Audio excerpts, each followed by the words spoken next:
Welcome to Analysing Television. It's Entertainment Talks podcast for looking at topics and situations in the world of television. I'm your host Matthew, and today for the fourth episode I'm going to be talking about season and episode lengths. Now originally I had the idea to do these two separate, but I kind of feel like they, combine anyway, because you have a certain amount of episodes in a season and you have a certain amount of seasons in a show, and those episodes are a certain length.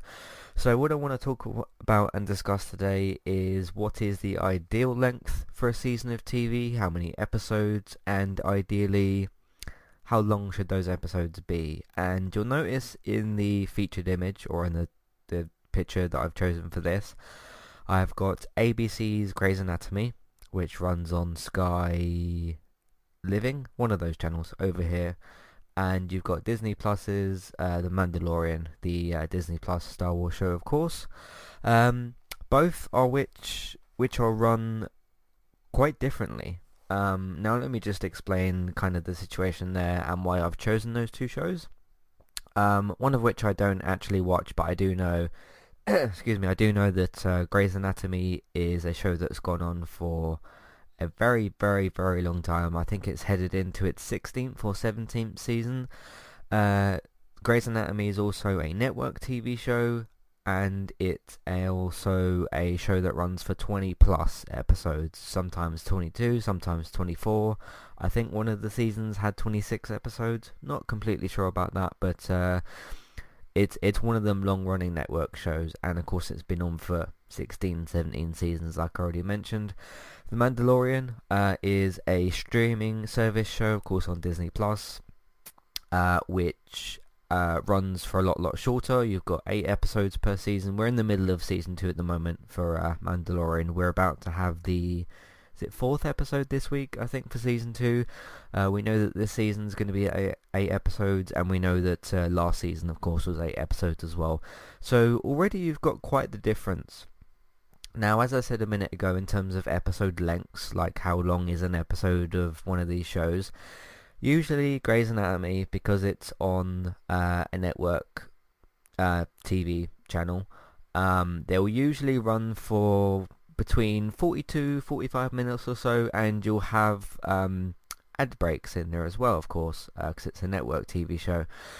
With The Mandalorian, you get anywhere between 30 minutes to an hour, roughly. Some of them have been different lengths, and that's quite interesting as well. So they're not always been the same kind of length and everything like that. So those are the reasons I wanted to bring those two different examples to the table, because as I've already kind of explained, they're quite different in terms of how many seasons they've had. Granted, Grey's Anatomy's been around a lot longer than The Mandalorian, but they both run on differently run services. One is a network TV show that has adverts. One is a streaming service show that's paid for and doesn't have any adverts as well. So yeah, what's the ideal length for a season, for an episode?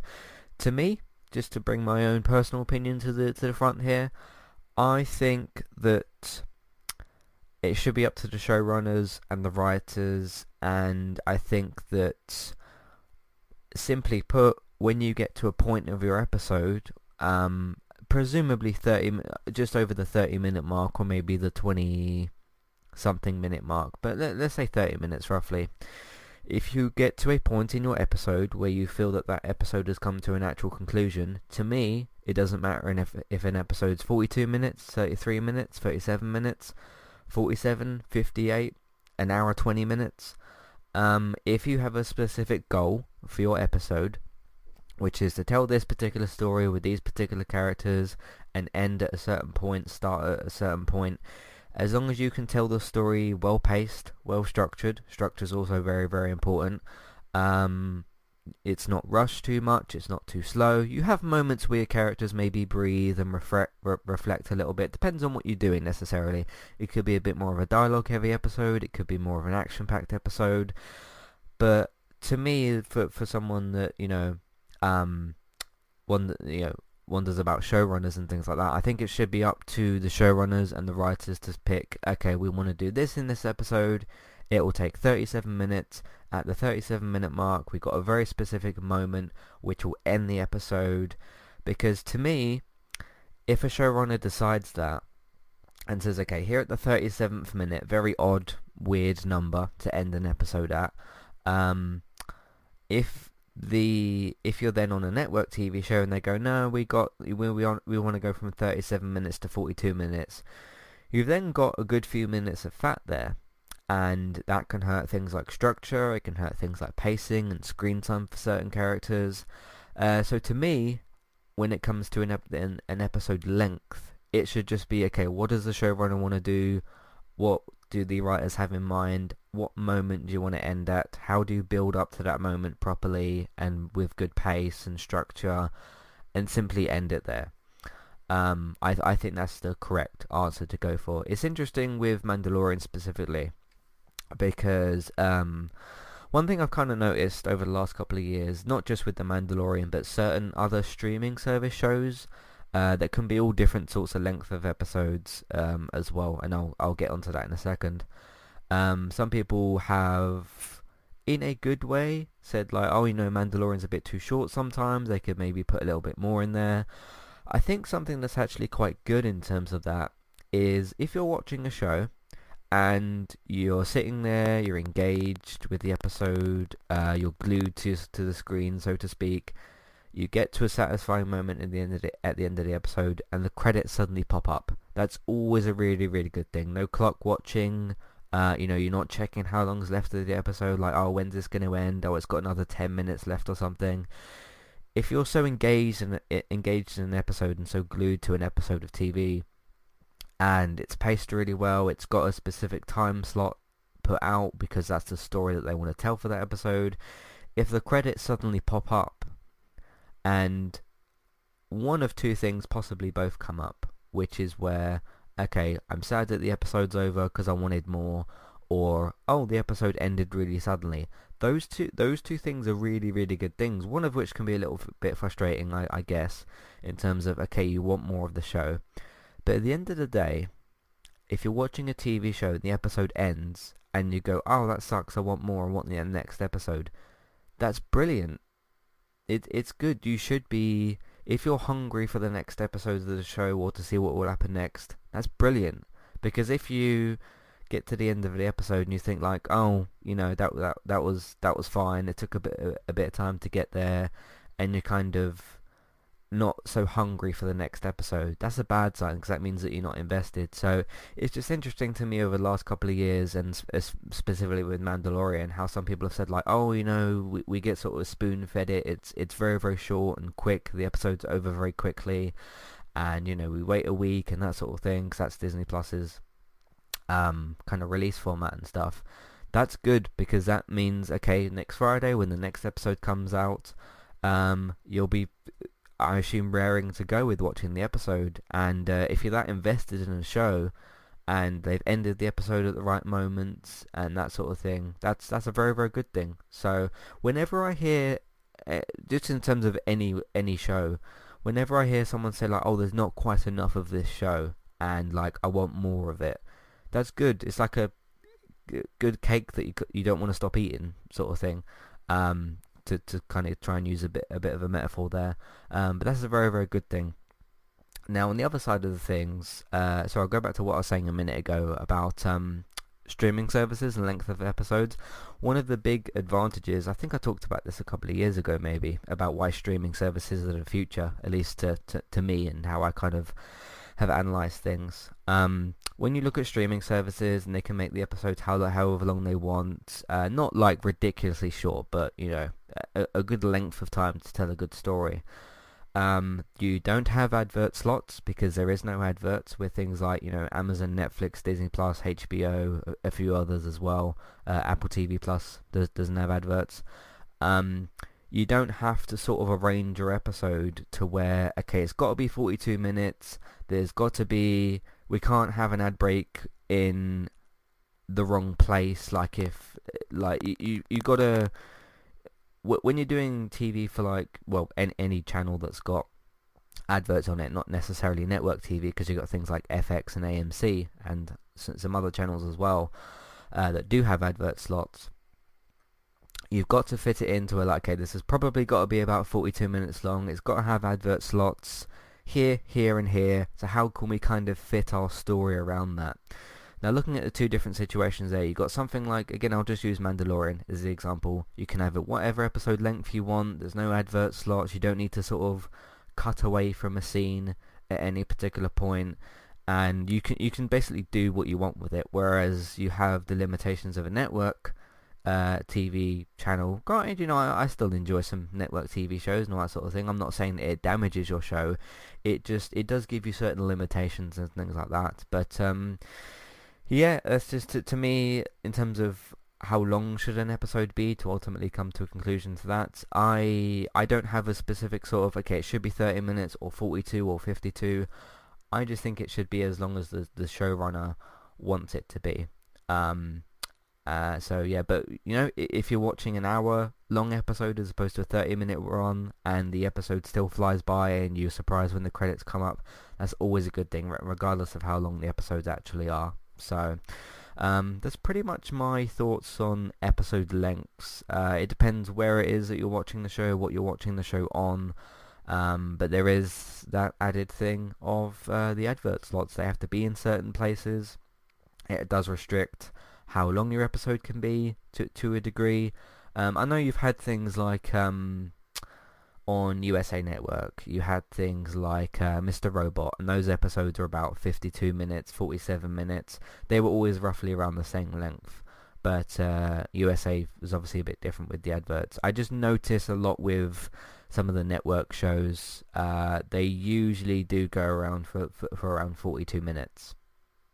So it sometimes is a bit restrictive with adverts and where you slot them and things like that. So yeah, ultimately my answer is I don't have any sort of preferred length of the episode. If I look at an episode and it's 52 minutes or 30 minutes or 47 or whatever, or 37, usually I trust that, okay, if it's on a streaming service and you're able to have whatever episode length that you want, I just trust that, okay, that's how long you needed for your episode for that particular one to tell that story, and you can kind of go from there. So that's pretty much my preference, is whatever the showrunner's preference is, I guess. So but yeah, it's interesting as well with things like when you used to have 23 episode seasons pretty regularly for the most point, and now you're having sort of 8-10 episode seasons, maybe 13 episode seasons, like most of the Amazon shows, Netflix shows have those sorts of episode lengths. In terms of so in terms of like season lengths and things like that, they've definitely changed and things. So, but I want to leave the how long should a season be for the second half of the podcast. I'll see you for that in a second. Hi there, and thanks very much for listening. Today I'm here to tell you about our two different affiliate links. The first of which is our Amazon affiliate link. That's where you can shop on Amazon. We can get a small cut of what you spend, but it won't cost you anything extra. So whether you're getting a gift for somebody else or treating yourself, or maybe both depending on the occasion, we can get a small cut of what you spend, but it won't cost you extra. You can find the link to our Amazon affiliate link in your show notes. The second affiliate link for today is our Kualu affiliate link. If you want to get started with a website and a domain name of your choice, you can simply sign up with Kualu using the link in the show notes. They also have a live chat support system that's in the bottom right hand corner as well. So if you need help with getting set up, Kualu will be able to help you with that as well. The links for both of these can be found in your show notes for Kualu and the Amazon affiliate link. If you would like to get the ad-free versions of Entertainment Talks podcast and support us along the way, you can simply sign up over on our Patreon page. You can sign up either as a creator or as a patron. There's no difference there for the time being, and you can get your ad-free podcasts over there. It's a great way to support us on Entertainment Talk and to get rid of the ads and get your ad-free podcasts. You can also support Entertainment Talk on Patreon at the $3 level tier. This gets you a chance to request a review from us of your favourite TV show or film, but it's one per month, so one TV show or film review per month. It's up to you which one you want to choose.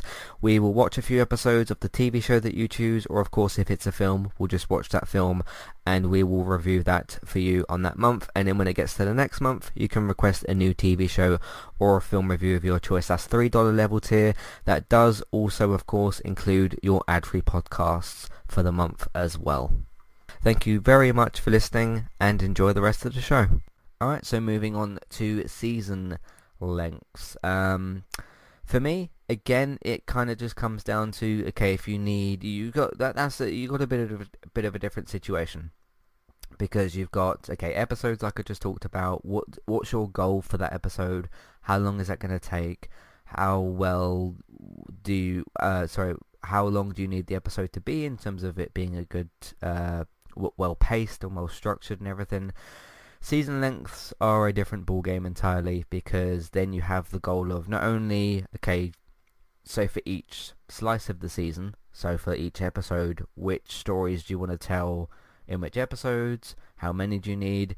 You then have the overall goal of, okay, we want to start our season by telling this story. It's going to progress through the season, of course, and then when you get to the end of the season, okay, what part do we want to finish on?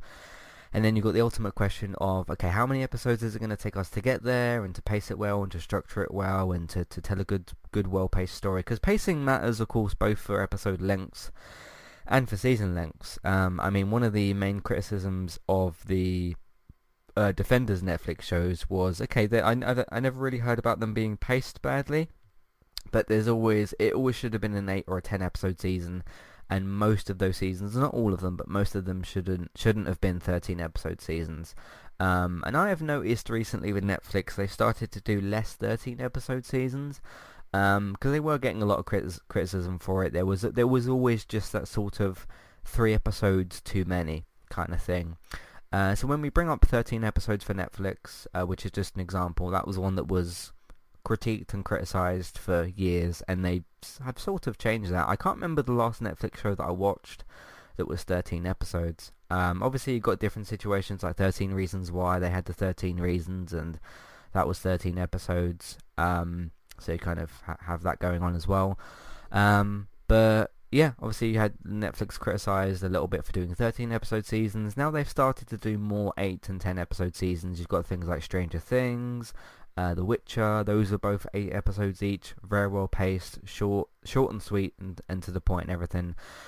I want to bring up, before I get onto the network side of things, and obviously you've got the big 23 episode seasons, I want to talk a bit about Game of Thrones for a second, a show that people have seemingly forgotten because they hate it or whatever the situation may be. One of the biggest criticisms of seasons 7 and 8, the final 2 seasons, they were cut down from 8 episodes to, you had 7 for season 7 and then you had 6 for season 8. And I remember going through season 7, and one of the complaints was, okay, it's a bit too short, things are a bit too rushed, and that sort of thing. And then those complaints really came through with the final season of, it was far too quick, far too just accelerated almost was some of the words that I was hearing. And one of the not one of my ways of sort of sticking up for the season, because I did like it a lot more than what other people did. Some people very, very, very much hated those last 2 seasons, especially the last one. I don't think I'll quite ever forget the hate that I was kind of seeing for the show. But one of the counterpoints, I'll use that word, that I had for the season was, okay, it was short, it was sweet, it got to the point, and sometimes that's just what you need for a story. And I know that I said a minute ago about, sometimes you need moments for your characters to breathe, or to just have moments, like, maybe you have a big action set piece, or you have a big dramatic dialogue sequence, sort of scene or whatever, and then maybe you just have sort of reflection moments, or moments for characters to breathe, which is very, very important in your story as well. So you don't just rush through everything and not have moments of for characters to kind of reflect and things like that. But I just never particularly saw it as a problem for Game of Thrones. Maybe if I went back and watched the season again, I would maybe spot some pacing issues. But I've always kind of said, for lots of different shows, not just for that, but for things like Fleabag, short and sweet and to the point. Barry was another one of those examples. I just think that if you attempt to trim out all of the fat and you pace your story really, really well, sometimes you don't need more than something like 8 or 10 episodes. And again, if I'll bring back the point that I bring from earlier, which is about episode lengths and episodes getting finished too quickly, and that being actually quite a good thing, because then if you're hungry for more of the show, that's brilliant. But for season length as well, and I remember when The Boys was on recently and that decided to go weekly, and we were, sooner rather than later we got to episode 5 and then 6 and then there was 2 left. And I remember when we got to that point of for this season of The Boys, and we got to around episode 6, I started to hear people say like, "Oh gosh, there's only 2 episodes left of The Boys." That's a good thing, because then we finished season 2 and we went, "Oh wow, those 8 episodes went really, really quick. That was brilliant. That was great." And because most of the conversation I saw around The Boys was positivity about like these episodes are going really quickly, the season's really short, and it kind of came and went. That's a really, really good thing, because you're not kind of hanging around waiting for the season to end, so to speak. That brings me on to my other point, which is network TV shows, which can be, I'll just say 20 plus, sometimes 20, sometimes 22, sometimes 26. I'll just say 20 plus to make that a bit easier. Brought up Grey's Anatomy earlier, which is a show that does have 20 plus episodes per season. Then you've got things like the Arrowverse shows on the CW, or most of the CW shows. I know some of them are like mid-season shows and they get about 13 episodes. Black Lightning's had 16 episodes for a while as well. And then you had, because sometimes you get I think it's called the back 9 order, when you start with 13, I think it's 13, and then you add sort of like a back 9, so like your back half of the season, so to speak. Those are certain shows where, sure, I enjoy the Arrowverse shows. They're good fun. They're not anything to take massively seriously. Sometimes they really knock things out the park in terms of good storytelling, but they do get to that sort of point where you get to episode 15 and 16 and 17 and 18, and you're in that sort of part of the season where, okay, you've overshot for what you've tried to do for the season. You've still got from episodes roughly 17 to 23, usually it's 23 for those shows, for the most part. You get to that point and you kind of think like, okay, well, there's still like 5 or 6 episodes left to go for the season. And you do get to that point in the story when you get to episodes 15, 16 to sort of 20, when the seasons tend to plod along a little bit. Now, I can't speak to every single show. I don't know if Grey's Anatomy does that. I don't actually watch Grey's Anatomy. I'm just bringing it up as an example. And that's bad when you're waiting for a show to kind of finish its season or get to its sort of final plot arc for the season and whatever. That's a very bad thing. It really is. Now it's funny with the CW shows particularly, or the Arrowverse shows. They do this sort of relatively well paced sometimes 9 episode arc. They usually do 8 episodes. They have their mid-season finale, and then the 9th episode, at least for the last couple of seasons, has been their crossover episodes, which freshens things up massively, and it gives a whole new kind of story arc, usually that has been built up throughout the season and all that sort of thing. But yeah, you take what I just said a minute ago, right, about like 37-minute episodes, really short episodes of things like Mandalorian or whatever, and then these quick 8-episode seasons. They come and go, they're really quick, still paced really well, not accelerated too much. And things like Mandalorian and The Boys and Stranger Things, just to name a few shows that have about 8 episodes each for the season. They come and go so quickly. And then you have these network shows that start in October, usually. I know things have been different this year because of COVID. Usually starting around October. They don't finish till about May. Whereas you've got The Boys that started in, September and ended... I can't remember exactly when it ended, but 8 weeks, and it came and went. Actually, it was a bit shorter than that because they had the first 3, but my point still stands with that. Yeah, so in terms of the ideal season lengths, I think 8 to 10 episodes is a perfectly good length. I've been saying for a few years now about... I can't think of a show that needs more than 10 episodes. And it's interesting because I'm in a lot of the DC groups as well, like chat groups online on Facebook and stuff for all the DC shows.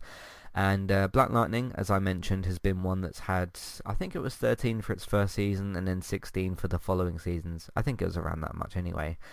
And one of the topics that gets brought up when the season comes around is like, oh, I wish there was more episodes. There's only 16 and I want more. Again, that's a pretty good thing, because if you're enjoying the show and you want more, again, if in any circumstance you're watching a show and you want more episodes and you're sad that the season's over, that's a very, very good thing. But I've gone in there and just had a friendly debate with people about like these shows, or no show really needs more than 10 episodes. I just don't think that you do, and you can kind of make a very well paced sort of 5 and 5 episode sort of season, not like a mid-season finale after 5 episodes, but you can sort of get to the midpoint of your story by the 5th episode, and then you have an equal amount of episodes left with 5 more. But yeah, I mean, there's been things like Fleabag, the Phoebe Waller-Bridge show, that's had like 6 episodes. They've been 20 minutes or whatever. Things like Afterlife, the Ricky Gervais Netflix show, that had like 6 episodes. Those are about 30 minutes. So you can really get to a point where you cut it down quite a lot. Because I mean, if you look at something like Afterlife from Ricky Gervais, 6 episodes, about 26 minutes each, comes in at around 3 hours, maybe a little bit less than 3 hours. You've kind of got a film on your hands, really. Quite a long film, 3 hours. Some are around 2 hours these days average, so 3 hours is a little bit more. But yeah, you've kind of got like a little, you compare that, this little 6 episode 30-minute show from Ricky Gervais, which is like a little, you can kind of treat it as like a 3-hour film if you want to. And then you got Grey's Anatomy and The Flash doing like 24 episodes that lasts multiple months. It's interesting to look at in terms of the differences for that. But in terms of how long seasons should be, again, I think it's up to the showrunner. I don't think it should be up to the audiences necessarily to decide. Because I mean, if it was up to the audiences, it just so happens that Supernatural is ending tonight. I think it's got its 2-hour series finale. That's another show that had 20 plus episodes, 15 seasons is it on, and fans still want more. And again, that's a very, very good thing. You get 15 seasons in, and I mean, I have no idea what's going on in Supernatural or Grey's Anatomy, so I couldn't tell you if they're like at a good story conclusion point. But yeah, you have 42-minute episodes, you have 20 plus for the season, and you run that for 15 years. That's a heck of a lot of television compared to like the 2 seasons of Afterlife that Ricky Gervais has done, and you've essentially got for the 2 seasons 6 hours total of screen time. So sometimes it depends on the creator and what they want to do. I mean, obviously with things like Afterlife, it's probably up to Ricky Gervais. It's his whole thing. So but yeah, let me know what you guys like in terms of how long do you like your episodes to be. Do you find that certain shows drag maybe because there are too many episodes, like if you have a 20 plus sort of season? How long do you think episodes should be? How long do you think certain seasons should be? Because I know some people that are on the same page as me in terms of, okay, make it as short as possible in terms of episode and season lengths, but don't rush a story. Just have it short, sweet, get to the point, tell the story, have a few moments of reflection or moments to breathe, and finish your story. That's kind of what I want, but not in a rushed sort of way. So yeah, let me know what you think of all this, and comparing all the different networks and TV shows and episodes and episode lengths and things like that. Yeah, you can do that. Matthew at entertainmenttalk.org, Twitter eTalkUK, there's a contact page and information in your show notes as well. Because one comment that I heard a few years ago was, I think it was when Glow was starting its first season, which won't conclude its final season. And one of the comments I heard at the time was like, you can do a 30-minute drama. Just because you're a drama show and you're on, a big service or whatever, you don't have to do 1-hour episodes of TV. And that feeds into what I said before about, if you as the network CEO or whatever go over to the showrunner and say, look, all your episodes have got to be an hour, and that's it. You're kind of like forcing certain story bits and pieces and whatnot. So yeah, interesting, very very interesting. I think to kind of discuss all of that. But yeah, things will continue to change. I think things will pretty much stay the same in terms of all this. I think that networks like ABC and CBS and CW and some of the, and Fox as well that tend to do some of those lengths of seasons. I think it will pretty much stay the same. I think that streaming services will either have 8 or 10, maybe 6 episodes, and there'll be whatever length they want. And then I think with networks it will pretty much continue to be 20 plus episodes as well. Because one thing I remember hearing about the new seasons of the Arrowverse shows is even though they're starting a lot later, because they're not starting in October because they would have already done so, they're starting in like January or February. They're not cutting down the season lengths. They're going to be the same. So that's pretty interesting as well. So plus you've got other factors like, budget and what sort of fits for what show and what's profitable and what isn't. So you've got that as well. But I think I'm pretty much done with discussing all of that. Very curious to hear your thoughts on what you prefer, what you think should happen in terms of episode lengths and seasons. And do you agree with what I said earlier? When an episode ends kind of suddenly, or not suddenly, but you're glued to your screen, the minutes tick by, and the episode, the credits pop up, and you're sort of, the episode's ended, and that's sort of your thoughts on the hunger for more TV, like the anticipation for next season or wanting more episodes. Do you think that's a good thing or a bad thing? Let me know about all of that as well. Yeah, that's it from me. That's what I wanted to discuss with this episode today. I do have the next episode of Analysing Television planned. I'm going to be recording it tomorrow, I think, possibly, and that will be about something else, but I will reveal what that's going to be when I release the episode. If you like what you've heard today and you want to hear more, you want to support more, that would be brilliant. You can head over to find us on Patreon. If you search for Entertainment Talk on there, you can check out the $1 and $3 level tiers for ad-free podcast and review options. Word of mouth, you can simply tell people that you know about the website and the iTunes feeds. Just tell them and they can discover the content for themselves. Social media, same thing, but through Facebook and Twitter. You can do that as well. Speaking of TV stuff, if you want your reliable, up-to-date TV and film news as well, David has got you covered on geektown.co.uk. If you go over to there, you can search for the latest TV and film news. If you want those in weekly podcast format, Geektown Radio, either on geektown.co.uk or on podcast platforms. Tuesdays for Geektown Radio. If you search for Geektown on podcast platforms, you can find that as well. Over on Twitch, Bex is streaming daily at the moment over on Twitch. If you search for Trista Bytes, Trista, B-Y-T-E-S, go and follow her over there for all the cool stuff that she's doing. You can also find myself streaming different video games over on Twitch if you search for eTalk UK. So you can follow me over there, streaming some Watch Dogs, some Walking Dead, some Pro Evolution Soccer Master League, and different games coming soon as well. So have a look out for all that. And of course look out for Let's Play Sundays episodes as well. Thanks for listening, and I'll see you next time. Goodbye.